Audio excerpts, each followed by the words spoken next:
it's Laura Eubanks of Design for Serenity with your succulent tip of the day and day 3 in Olivenhain. And more progress, more planting. I made a trip to Oasis Water Efficient Gardens this morning and had the fun of running into our queen, Deborah Lee Baldwin. So hi, Deborah.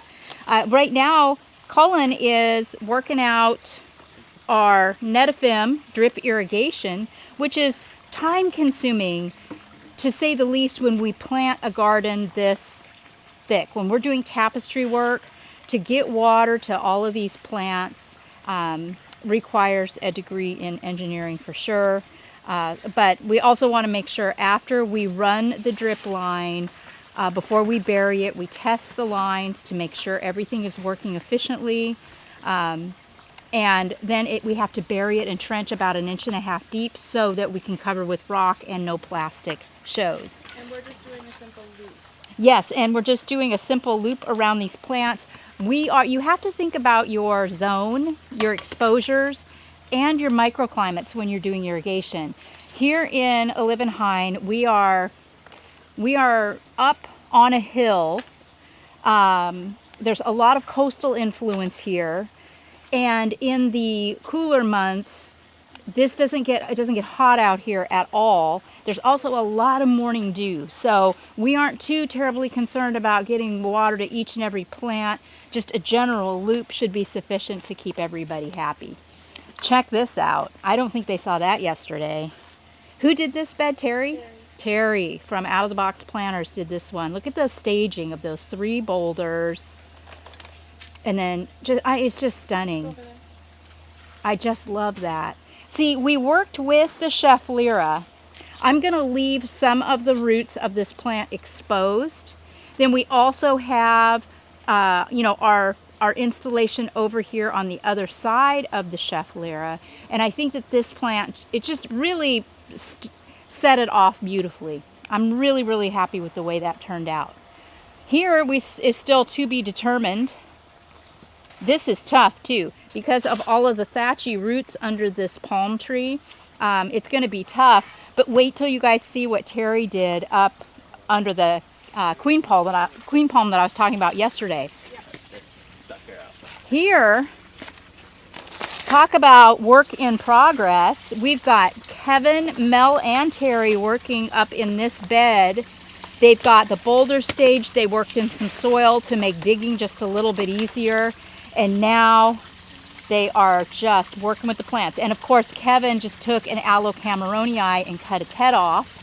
This is a great plant to do that with because it is so tough. And that girl is going to turn red as Kevin's shirt here in a matter of days or a week. Greg is over here working on the lights. How's it going, Greg? It's going fine, he says. So we did bring in all new fixtures. Their old fixtures were kind of crappy. So we got new ones. Greg's getting them all clipped in. And look what Terry did over here in this impossible bed under this queen palm. She managed to plant out just so gorgeous.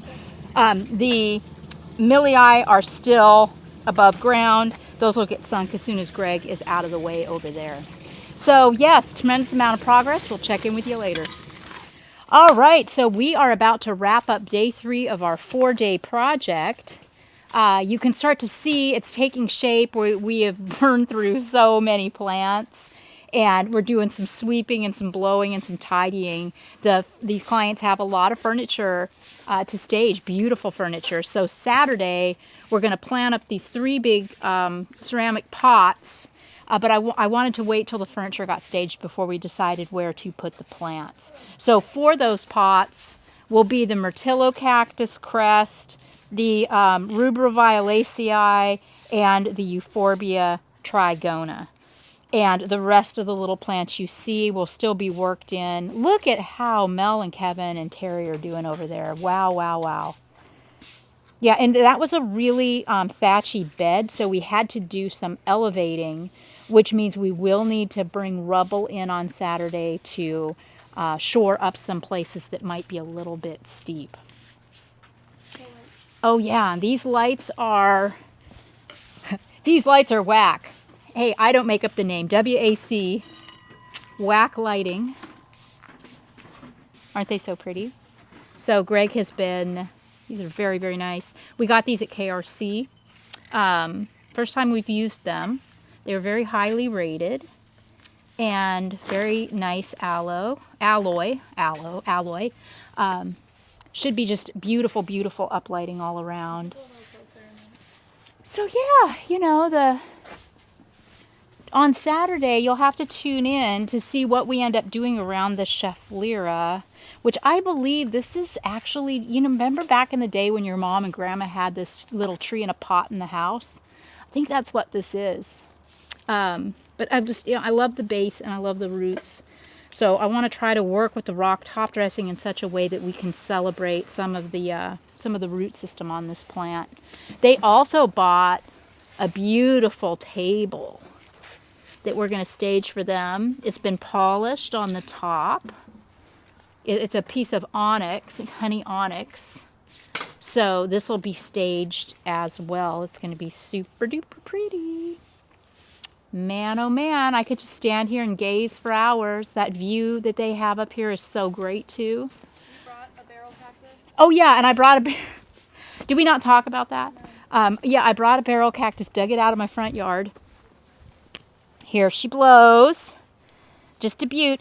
These, our clients are, you know, they're a little bit on the new side. They're avid gardeners. They're a little new to cactus and succulents, so we have to dial that in slowly and introduce slowly. So I thought that would be a perfect introduction. It's just a perfectly cylindrical, beautiful, little adorable thing. Okay, how are we doing on irrigation? Halfway. We're about halfway done with irrigation. How are we doing on lights? Last one. So it'll be a full day on Saturday, but wow, when this all gets staged, it's going to be the cover of a magazine. This has been Laura Eubanks reporting with Team DFS in Olivenhain with day 3 of our 4-day. And thank you so much for tuning in. Bye, guys.